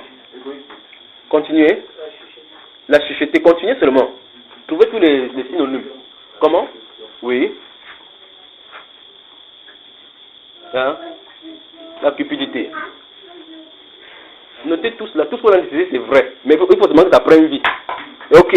Il dit, puis il leur dit, verset 15, gardez-vous avec soin de toute avarice. Car, écoutez très bien. Voici les préceptes et les principes du Seigneur qui sont totalement contre aux principes du monde. Il dit, car la vie d'un homme ne dépend pas de ses biens, fut-il dans l'abondance. Voici un défi pour le siècle à présent. Jésus, le Dieu Tout-Puissant, dit qu'en réalité ta vie ne dépend pas de ce que tu as. Vous avez entendu ça? Il dit c'est un défi ici. Il dit en réalité ta vie ne dépend pas de cela. Vous montez, vous descendez, ce sont ses principes à lui. Le standard de cette vie-ci dit que pour avoir un bon poste comme cadre, il faut avoir au moins niveau bac plus 5. Pas vrai? Qui peut être un haut cadre plus que David? Quel diplôme avait-il? Pour que tu puisses être professeur d'université aujourd'hui, enseigner l'économie au supérieur, enseigner professeur, il faut que le niveau standard, que tu sois agrégé. Alors dans ce cas, Joseph, lui, il était diplômé d'où? Joseph, en Égypte, était-il diplômé? Le pharaon a demandé on peut trouver quelqu'un sur la terre qui peut avoir la sagesse là. Le pharaon veut dire que tu es agrégé. Il est diplômé en Saint-Esprit. As-tu eu besoin d'être dans une formation séculière pour réussir là? Ok, je pose la question. Où était passée toute la science et l'éducation de l'Égypte? C'est un défi pour nous, la consécration. Voici Joseph qui, vendu par ses frères, avait tout pour fuir Dieu. Tout. Parce que la voix de Dieu ne parle pas. Ses frères le vendent, il se trouve en Égypte, il peut faire n'importe quel vice sans que ses frères ne soient au courant. Mais il sait que s'il fait le péché, ce n'est pas contre son père, ce n'est pas contre son peuple, c'est contre Dieu. Donc il sait que même si je suis en Égypte, même si je suis n'importe où, c'est ma vie qui dépend, c'est une vie qui est transcendante, c'est-à-dire que c'est une vie verticale. Alors il y a des gens qui ne sont pas milieu chrétiens, quand ils sont quelque part, ils deviennent le païen. Ils commencent à prendre les paroles de l'apôtre qu'avec les pauvres, je me suis fait pauvre pour gagner les pauvres. Avec les prostituées, j'ai fait un peu la prostitution. Avec les voleurs, je suis un peu voleur. Avec les buveurs, non, tu fais quoi frère? Non, comment on fait pour les attraper sur la bière? Il faut qu'ils sachent que je suis avec eux. Il lui faut la délivrance. Quand quelqu'un dit ça, il dit que non. Quand tu vas aller prêcher prostituée un jour, couche avec les prostituées, comme ça tu vas bien les gagner. Il dit non frère, c'est pas comme ça. C'est que tu as fait la communion avec leur façon de vivre. C'est la même chose là-bas. Donc voici Joseph qui n'était point souillé, malgré qu'il était dans la position de le faire. Juste parce qu'une femme vient l'attraper pour qu'il couche avec lui. S'il couche, vous savez, quand coucher avec la femme de quelqu'un, ça veut dire que spirituellement vous avez le dessus sur lui. Mais il savait que c'était mal. Oh frère, la loi ne pas écrit nulle part que je ne dois pas coucher avec la femme de quelqu'un. Mais il savait. Joseph et autres, ils n'avaient pas la loi écrite que tu ne coucheras pas avec la femme de quelqu'un. Lisez Genèse chapitre 20 et chapitre 26. Regardez Abimelech qui retire la femme d'Abraham. Il va pour coucher avec elle. Il se lave comme ça, le soir, il met le parfum, il va aller dans la chambre. Que je me couche aujourd'hui, c'est demain. Après, les gens viennent au palais, on renvoie toujours demain. Après, d'autres demain, il dit, mais il y a un Sarah qui est pris dans ce palais, tu vas faire comme ça. Dieu vient dire que tu es un gars mort. Il dit quoi dans le songe? Il dit que tu as pris la femme de quelqu'un. Cet homme, c'est un prophète. Tu es fini, seulement tu la touches, tu ne la rends pas, tu es fini. Il dit que j'ai agi en toute pureté parce qu'il a dit que c'était sa sœur. Dieu dit que je sais que tu agis avec pureté. C'est pour ça que je t'ai préservé des péchés contre moi. C'est terrible, la consécration. Est-ce que vous comprenez? Il s'est levé le matin, il a dit, comment tu fais? Cette femme, c'est ta femme. Comment tu as fait comme ça? On devait commettre un grand péché. Un païen en train de dire comme ça, avant la loi. Abraham dit que je croyais qu'il n'y a pas la crainte de Dieu ici, là, que je croyais que vous devez me finir de prendre ma belle femme, quelqu'un de 90 ans. sa belle femme. Alléluia. Donc Joseph était dans la position de régner Dieu parce que les choses qui arrivaient dans sa vie étaient des choses terribles que tu es vendu par tes propres frères que tu aimes de tout ton cœur. Tu cries de tout ton cœur pour qu'ils te délivrent et te vendent aux esclaves. Ou te vendent comme esclave. Tu pars dans un pays étranger que tu n'as pas l'assurance de rentrer. On le traîne n'importe comment. Il arrive, on l'accuse injustement, on le met en prison. Donc il a tout pour haïr même Dieu. Il a tout pour haïr Dieu comme aujourd'hui. Quand on compose, on dit que non, j'ai pris que mon bœuf c'est, mon bœuf c'est, mon bœuf c'est. Quelqu'un dit mon. C'est ça le problème. Mon bœuf c'est. J'ai eu le songe que j'ai eu mon bœuf c'est. Après les 3 jours que le résultat ne sortent, le palu commence à taper. C'est pas le palu. C'est que la foi, quelque chose te dit clairement que tu as échoué. Pourtant tu as jeûné, tu as cru. Et alors que tu avais plutôt cru croire. Et là le résultat sort, le nom de ceux qui trichaient, le nom de ceux qui ne partaient pas à l'église, le nom de ceux qui ne payaient pas les dîmes. Passe. Pour toi qui fais tout pour respecter Dieu, ne sors pas. Tu dis qu'est-ce que j'ai fait, tu ne parles même pas à sortir. Tu commences à haïr, la jalousie commence. Pour que les choses qui sont dans ton cœur puissent être manifestes. Parce qu'on suit Dieu pour le matériel. On suit Dieu quand ça va. On suit Dieu quand on prie, il répond.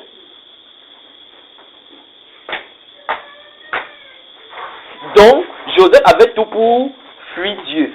Vous savez, frères, Jésus dit ici que la vie d'un homme, dans ce chapitre 12, le verset 15, il dit la vie d'un homme ne dépend pas de ses biens.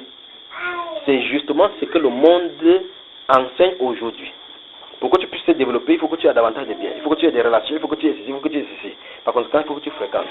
Dieu lui dit, ce n'est pas parce que tu es sale que tu te feras le pain. Ce n'est pas parce que tu es belle. Tu peux être brune comme ça, c'est le démon que c'est toi. Quand quelqu'un te regarde comme ça, là, c'est le tout pour. Vous savez, connaissez les masques. On te regarde comme ça, c'est le masque. Mais quand tu vois dans le miroir, tu te vois, tu te dis, mais je suis belle, qu'est-ce qui m'empêche pour le mariage? Si ce masque est enlevé, on te voit le vrai. Comment vas-tu savoir que tu as le masque si tu n'es pas. Alléluia. Ne faites parler ici là maintenant. Donc, il y a des choses qui arrivent, mais Proverbe Ecclésiaste dit clairement que ce n'est pas parce que tu as trop fréquenté que tu vas avoir le travail. Ce n'est pas parce que tu es trop vif que tu peux courir, gagner les 100 mètres. Il dit tout dépend pour eux des temps et des circonstances. C'est-à-dire c'est Dieu qui fait toutes choses en réalité. En réalité, c'est Dieu qui fait toutes choses. Et définitivement, si c'est Dieu qui fait toutes choses, qu'est-ce qu'on doit faire? La science de Dieu voudrait qu'on se tourne vers lui. On attend, on s'humilie, comme Jacques chapitre 4, verset 10 nous a dit, on s'humilie devant lui. C'est devant lui. Devant, Proverbe chapitre 8 qu'on a lu là, le verset 34 et 35 dit, heureux ceux qui veillent chaque jour à mes portes. Veiller chaque jour à ses portes. Tu veilles devant sa porte. Quand on dit tu veilles devant sa porte, pourquoi le premier jour il ne fait pas entrer? Il te laisse là-bas, il dit que tu veilles. Donc, reste devant ma porte. Ça veut dire, il faut toquer. Il faut continuer à toquer. C'est ce qu'il a dit. Quand tu veilles devant sa porte, il va dire tôt ou tard, avec la persévérance, il va te donner. Vous savez, que Dieu vous bénisse. Il dit, verset 15, puis il a dit, gardez-vous avec soin de toute avarice, car la vie d'un homme ne dépend pas de ses biens, fut-il dans l'abondance. Donc, que tu aies l'abondance, ta vie ne dépend pas de cela. La preuve, tout simplement, te dit que tu as une crise cardiaque et c'est terminé. Il y a des gens ici qui ont tellement de millions, même pas manger une bonne nourriture parce que le taux de glycémie le dérange. Tu dis, frère, mange l'orange, il dit, si il mange, ça va monter. Tu dis que frère, mange le sel, tu dis que la palpitation va monter. Tu dis que l'argent avec ce plan, c'est pourquoi? Esclave d'argent. Mais Dieu donne la santé gratuitement. Gratuitement. Amen. Le voici avec de l'argent, il ne peut pas acheter la santé. Le médecin peut seulement faire quoi? L'insuline. On te pique chaque jour, on pique le bout du doigt, on pique un tête, même le sang lui-même fuit. On pique ici, on pique pour regarder. On dit non, c'est 19,5 grammes. C'est grave, hein, c'est grave. Il faut maintenant quelque chose pour diminuer. Tu commences à chercher des choses, tu manges. Tu entends son coin, il n'y a pas le sel dedans. Ça c'est quoi? C'est quel genre de vie? Parce qu'il croyait que ça. Enfin, Dieu sait à qui il donne ce genre de maladie. Verset 16. Et il leur dit cette parabole. Les terres d'un homme riche avaient beaucoup rapporté. Et il raisonnait en lui-même disant, que ferai-je, car je n'ai pas de place pour serrer ma récolte. Voici, dit-il, ce que je ferai. J'abattrai mes greniers, j'en bâtirai de plus grands, j'y amasserai toute ma récolte et tous mes biens, et je dirai à mon âme, tu as beaucoup de biens en réserve pour plusieurs années. Repose-toi, mange, bois et réjouis-toi. Mais, Dieu dit, insensé, cette nuit même, ton âme te sera redemandée. Et ce que tu as préparé, pour qui cela sera-t-il? Il en est ainsi de celui qui amasse des trésors pour lui-même et qui n'est pas riche pour Dieu. Vous avez vu ça, n'est-ce pas? Notez Jacques chapitre 5, versets 7 à 11. Jacques chapitre 5, notez. Jacques chapitre 7, versets 9 à 11. J'avance ici. Vous y êtes, bien aimés? Notez Proverbe chapitre 14 aussi, verset 31. Terrible. J'avance. Ok. Il dit, c'est ainsi, quelqu'un qui est riche pour lui-même, sans être riche pour Dieu. Je crois qu'on a traité le thème, c'est particulièrement dans, ils avaient tout en commun, n'est-ce pas? Donc avançons ici, regardez, Jésus, verset 22, Jésus dit ensuite à ses disciples, je veux que vous voyez quelque chose, une différenciation dans ces différents groupes ici. Il y a au moins 7 groupes à qui Dieu Jésus que ça en a parlé dans Luc chapitre 12. On a dit que l'homme, verset 13 dit que l'homme a crié du milieu de la foule, n'est-ce pas? Quand il a dit ça, Jésus a pris la parabole pour enseigner tout le monde qui était à côté. Il dit, gardez-vous avec soin, de toute avarice. Mais il sait que ses disciples comprennent ces choses-là. Donc ses disciples doivent vivre cela. Après, il se tourne maintenant avec ses disciples, donne les enseignements plus profonds à ses disciples. Remarquez très bien que ce qui était là dit là, c'était pour la foule. Verset suivant, ici, verset 22, il dit ensuite à ses... Si quelqu'un ici dit qu'il est disciple de Jésus, levez la main. Si vous dites que vous êtes disciple de Jésus, levez la main. Donc, si vous dites que vous êtes disciple de Jésus-Christ, nous sommes d'accord que ce qui va suivre là, c'est pour nous, non? Il ne s'agit pas de répondre, parce qu'on n'a pas le choix que de répondre que c'est pour nous, parce que c'est pour nous. Une fois de plus, il faut qu'on avance là en eau profonde. On est d'accord? Il dit ensuite à ses disciples, c'est pourquoi je vous dis, vous avez entendu ça? Hein? Écoutez très bien. Regardez-moi, je veux votre attention. Vous avez dit que vous êtes les disciples du Seigneur Jésus. Et si j'ai dit tout à l'heure que la pierre d'achoppement numéro 1 pour la foi chrétienne, ce sont les inquiétudes. Parce que Jésus a donné comme ordre. Jésus-Christ voit ça dans la foule. Il dit qu'au milieu de vous, ça ne doit pas se retrouver. Donc au milieu de la foule, les gens avaient les inquiétudes, héritage, il faut me faire mon matériel. C'est ce que l'autre a dit.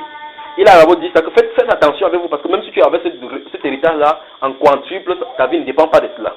Est-ce que c'est tout de ses disciples, il dit que vous, faites attention, que votre vie ne soit pas similaire. Vous entendez ça, frère? Il dit, Jésus dit ensuite à ses disciples, c'est pourquoi je vous dis, ne vous inquiétez pas pour... Frère, souligner. Si vous avez souligné, teinturé, si vous avez teinturé, coloré, si vous avez coloré, encadré. Si vous avez encadré, faites tous les choix que j'ai dit là.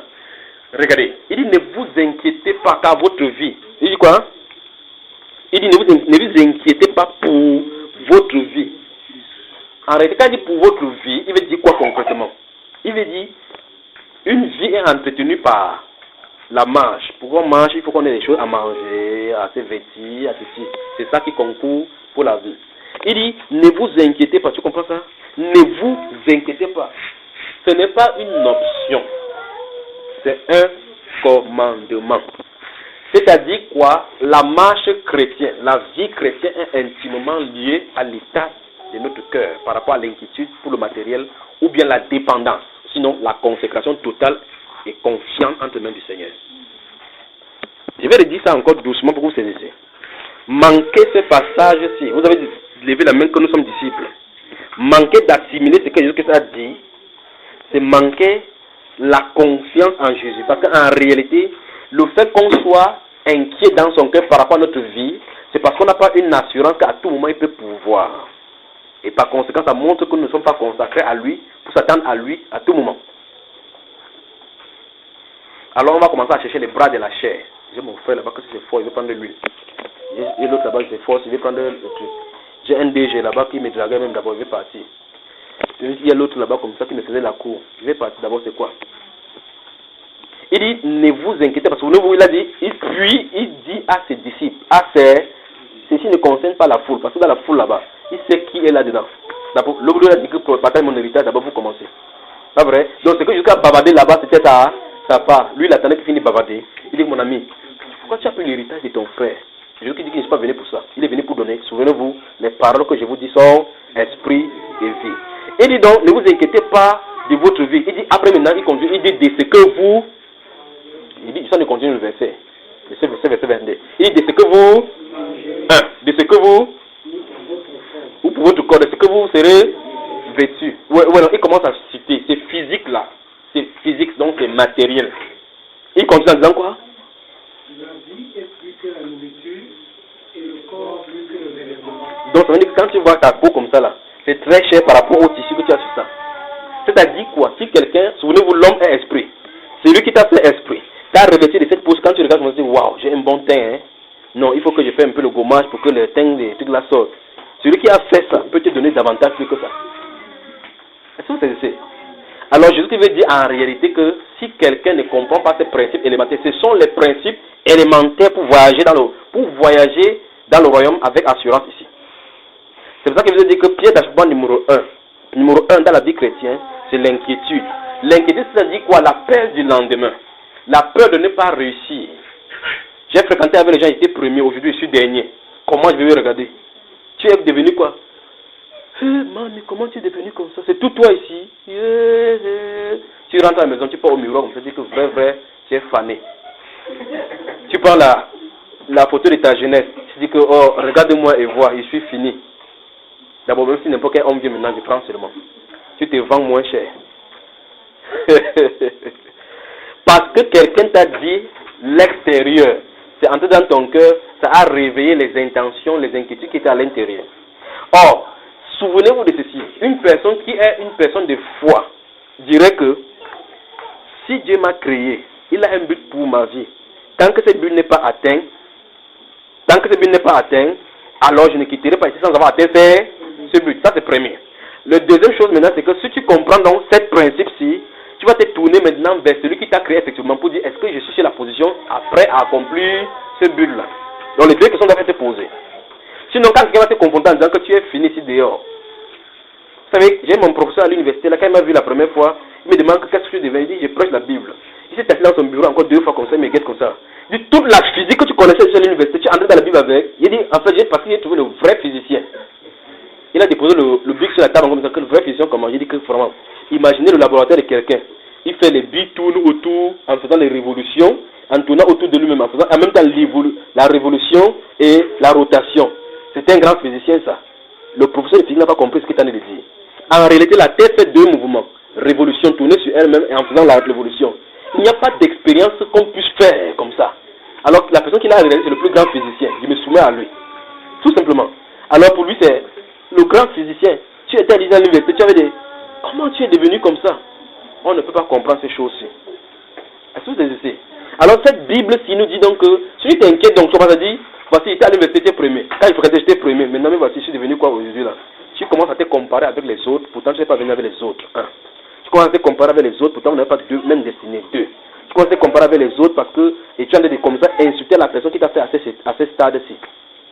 La Bible déclare que celui qui outrage le pauvre, insulte le pauvre, outrage celui qui l'a fait. Pas vrai? C'est-à-dire qui? C'est terrible. Ne vous inquiétez pas du lendemain. Vous avez lu cette parole-ci? Ne vous inquiétez pas. Vous savez que c'est écrit dans la Bible? Qui est en train de parler ça? Ok. Quand il dit ne vous inquiétez pas, ou encore le même mot inquiétude.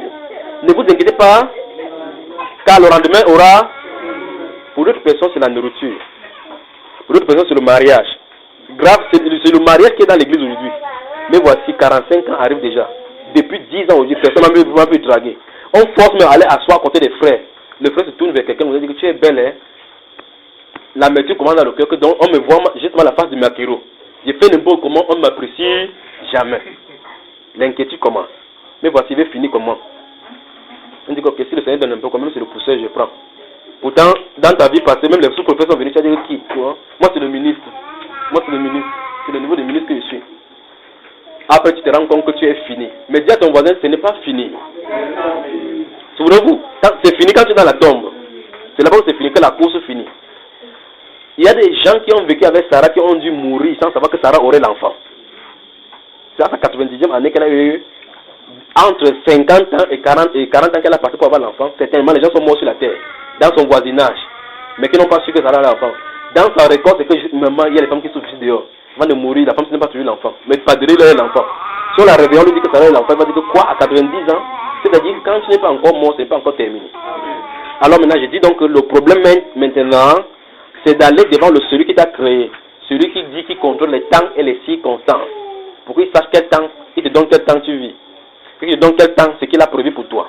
Voilà pourquoi il a dit que heureux ceux qui veillent à mes portes. Veille. Proverbe chapitre 8, verset 34 et suivant. Il dit, celui qui ne fâche pas du péché, il dit que celui qui pêche contre moi nuit à son âme. Donc si vous voulez prendre les voies détournées, prenez les voies détournées, mais la voie que la Bible instaure pour les chrétiens, c'est la voie de la consécration. C'est-à-dire une vie de plus en plus abandonnée sous la puissance du Saint-Esprit. Autrement dit, frère, votre attention. Faites tout que l'enfant ne parle pas. Dans tous les enseignements, j'entends toujours sa voix.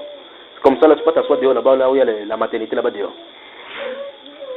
Chaque fois que vous allez avancer avec le Seigneur, je suis dit ici, une vie consacrée au Seigneur, c'est une vie d'abandon de plus en plus. C'est-à-dire que chaque jour, tu t'abandonnes davantage vers le Seigneur. C'est-à-dire ici, chaque fois quand tu vois un principe et des préceptes que le Seigneur a donné, intègre ça dans ta vie et avance. Sinon, ça ne marchera pas. Alors, regardez bien. Je vais encore citer ce qui est cité. Ne vous inquiétez, ne vous souciez pas du lendemain, car le lendemain aura... Quand il veut dire, qu'est-ce qu'il veut dire, le lendemain aura soin de lui-même? Qu'est-ce que le Seigneur a dit dans ce Matthieu chapitre 6? Il dit que ne vous inquiétez pas du lendemain. Qu'est-ce qu'il veut faire demain? Écoutez très l'effervescence. Nous sommes en juin. Il y a ça en vacances. Août, ça commence. Tu demandes 5 fois à quelqu'un, je prépare la rentrée scolaire. Tu demandes 5 fois à quelqu'un, il dit, mes enfants, c'est pas si vous me fréquentez cette année. C'est pas ça? C'est quoi cette histoire au juste? Vous pensez que qu'est-ce qu'ils sont en train de faire? Le monde, c'est normal. Les chrétiens, vous pensez que qu'est-ce qu'ils sont en train de dire à Jésus? Ils ont peur du lendemain. Ils ont peur que le 11 septembre n'arrive, qu'ils n'ont pas l'argent pour inscrire les enfants à l'école. Alors, ces mêmes versets, s'ils vont dire à quelqu'un, non, ne t'inquiète pas pour le lendemain. Quand ça part le lendemain, il a assuré. C'est-à-dire quand il a fini d'amasser, parce que la pension, 5 ans est sortie. Là, le livre est sorti. Quand tu veux dire que maman, ça se fait, non, compte sur le Seigneur, ma soeur. Non, pour toi, tu peux compter sur le Seigneur, pas lui. Il va se battre avec ses forces, mais toi, tu dois compter sur le Seigneur. Jésus dit, notre Seigneur, ne vous inquiétez pas du lendemain, car le lendemain aura soin de lui-même. Qu'est-ce que le Seigneur est en train de dire? Il veut dire que chaque personne, chaque jour a ses problèmes, chaque jour a des solutions. Chaque jour a ses problèmes. Le problème d'hier ne doit pas être intégré au problème d'aujourd'hui. Le problème d'aujourd'hui ne doit pas être reporté au problème de demain. La solution d'hier ne peut pas être utilisée pour résoudre le problème de demain. Il faut compter chaque fois au Seigneur. Donne-nous chaque jour notre pain de ces jours. Quand j'arrive, donne-nous notre pain de ces jours. Quelle est la solution? La parole. Pour résoudre le problème de ces jours. Souvenez-vous, chaque problème a la solution par la parole du Seigneur. C'est la parole, pas vrai? Les paroles que je vous dis sont esprit et vie. Aujourd'hui, Seigneur, donne-nous le pain de ce jour. Quand quelqu'un lui donne le pain de ce jour, il voit un long pain comme ça dans son esprit, le ndolé. C'est pas de ça dont il est question. Il s'agit de la parole sur laquelle tu dois vivre ce jour. La parole. L'homme ne vivra pas du pain, mais de toute parole qui sort de la bouche de Dieu, a dit le Seigneur. Pas vrai? Donc Dieu dit dans ses récitations, Père, vous appelez Père notre Père, c'est le notre Père. Il veut dire, chaque jour, les croyants doivent être dépendants de la promesse de ce jour. Chaque jour. Tu dois être dépendant. Donc il y a une promesse pour toi chaque jour. Pour que ça soit vrai pour toi, vous n'avez pas le choix que de veiller à ses portes. Sinon, vous allez faire la religion. Sinon, vous allez faire la religion. Voici pourquoi, lorsque Dieu a donné aux Juifs, dans le désert, l'ordre d'avoir la manne qui les a nourris pendant 40 ans, c'était le type de la nourriture spirituelle donnée au temps convenable, n'est-ce pas? Dieu avait dit que chaque matin, que chacun sort, il prend un omer. Chacun prend comme il veut, la quantité qu'il va manger. Quand tu sortais le matin, avant que le soleil ne vienne, tu venais, c'était là pourri. C'était là fini, le soleil avait fait disparaître. Tu dis, il faut que je prenne ceci, j'amasse. Mais 2 omers, quoi. À midi, il va manger quoi? Si tu prends 2, tu casses là-bas à l'intérieur, il y a les vers de terre sur ça. Parce que Dieu voulait il voulait apprendre aux Juifs de compter sur lui. De compter sur lui. Vous voyez, quelqu'un ouvre la porte comme ça, il voit partout la manne dehors, il dit que mince, vous êtes sûr que Moïse a vraiment eu la bonne information?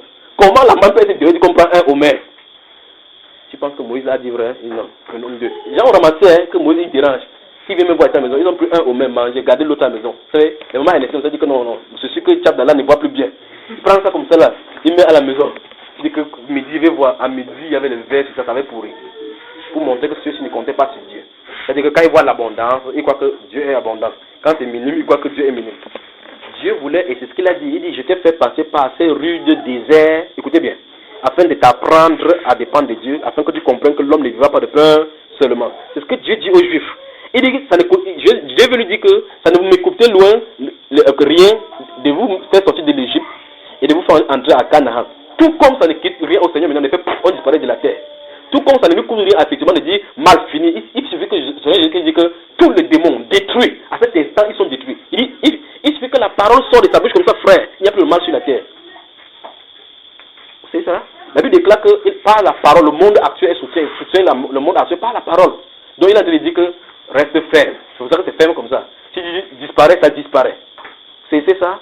Donc Dieu dit dans ce livre de Deutéronome là-bas, il dit j'étais sorti de l'Égypte, il t'a fait passer par cette dure épreuve. C'est Dieu qui dit, je t'ai fait passer. Parce que Dieu dit afin, le but c'était afin de t'apprendre que l'homme ne vivrait pas de pain seulement, de dépendre. C'est-à-dire que le pourquoi Dieu les a fait passer là, il y avait l'eau, il y avait manque d'eau, c'était pour qu'ils sachent qu'on peut avoir soif.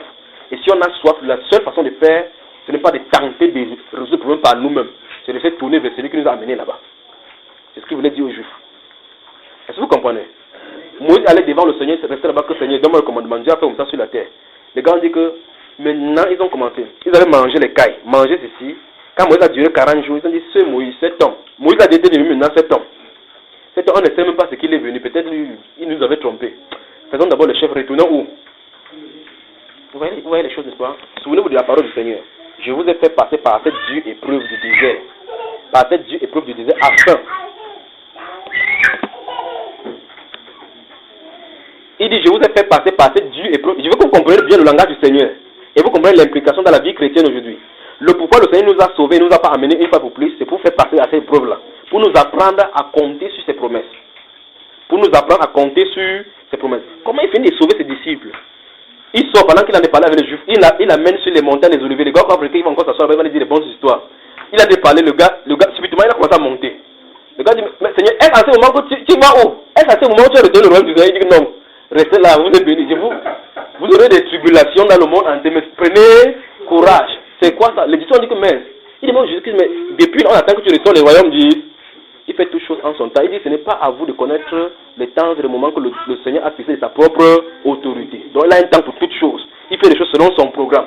Votre problème, ce n'est pas de regarder. Mais vous recevez une puissance. Mais il est là dit dans Jean 15 là que restez où? Dans le monde. Quelqu'un qui te sauve, qui t'aime. Que son pire ennemi, c'est chez lui. Il vient te garder chez lui. C'est-à-dire que vous avez votre enfant que vous aimez. Vous connaissez le sorcier, vous allez mettre l'enfant chez le sorcier qui habite là-bas. Que j'étais suivi à distance. Celui-là peut dormir. Alors Satan, qui est le type de ce sorcier, initie les chrétiens sur la terre. L'initiation donc, c'est en injectant dans leur vie, dans leur cœur, les soucis. Les soucis donc, c'est les traits et les façons de Satan pour nous initier, pour nous attirer vers lui. C'est-à-dire, il met les soucis dans ton cœur. Tu vois à la télévision les solutions. Tu suis à la radio les solutions de ces soucis qui sont son cœur. Tu couvres là pour que ça se résolve. On doit compter sur la parole du Seigneur. Vous comprenez? C'est pour cela que l'examen qui est d'arriver, vous allez entendre de grandes campagnes d'évangélisation, nuit des traversées, pour vos problèmes de mariage. Si le mariage a assez duré, aujourd'hui, ça doit finir. C'est la publicité. Grande... Tu voulais dire quelque chose? Oui.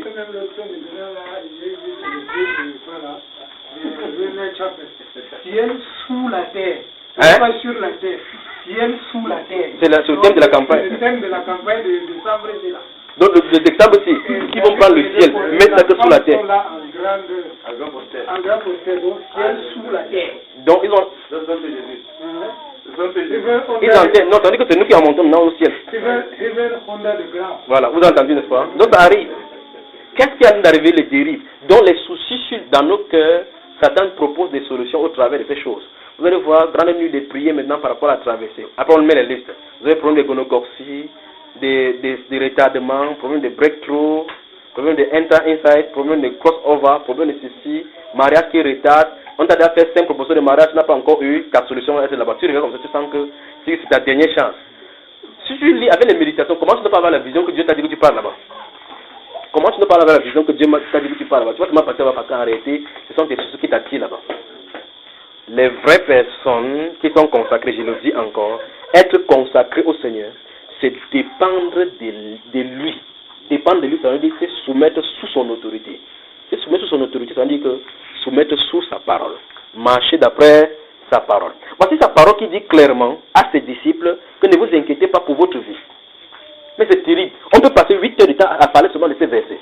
Qui ici n'a pas dit que demain elle allait manger quoi. Remarquez comment c'est les implications. Vous avez de la nourriture à la maison. Les gens viennent, ils peuvent dormir affamés parce que vous allez garder pour le lendemain. C'est normal ça, frère? Je veux votre attention. Femmes et hommes. Parce que même les hommes font les riz sauter à la maison. C'est normal que quelqu'un ait la nourriture. Parce que c'est le dernier bol de nourriture. Il garde et un frère entre la maison, une soeur entre la maison, il ne mange pas. Ce n'est pas biblique. Ce n'est pas la façon de faire. Quand tu fais ainsi, un de ces jours, tu vas te placer devant Jésus-Christ, il va dire, j'ai eu faim, tu ne m'as pas donné à manger. C'est la Bible qui dit ça. Il va dire, quand c'est ce que je t'avais vu, il dit, ces jours, tu sais rentrer chez toi. Les murmures. Pourquoi? Si lui donne maintenant, mes enfants vont manger quoi? C'est toi qui les nourris? Vous pensez que c'est toi qui les nourris? Tu viens de dire par là que c'est par tes forces que tu te nourris les enfants. Or, la personne donc qui a la foi dirait que, frère, tu as de la nourriture, mange. Non, ne mange pas. Qu'est-ce que les enfants vont manger? Souvenez-vous de Élie. Quand elle a foncé vers la veuve de Sarepta, Dieu a dit, quand le torrent a séché, il dit que va à Sarepta, j'ai ordonné à une femme de te nourrir. Dieu ne lui a pas donné les conditions. Il est seulement allé à Sarepta, il a vu la femme là en train de ramasser. Elle a l'enfant au dos que l'enfant, le jour était là comme, il a dit à l'enfant, à la femme que femme, il dit, fais-moi à manger un gâteau là que je mange parce que c'est fort sur moi. Le prophète, vous parlez du prophète. Fais le gâteau, le gars dit que gâteau. Je sors comme ça, il n'y a qu'un poignet de farine dans la maison là-bas, c'est le dernier bol. Écoutez bien ceci, c'est le dernier bol. Je viens chercher 2 bois pour mélanger avec la farine et de l'huile. Et c'est comme ça que la société peut venir par la croix. Vous parlez de révélation.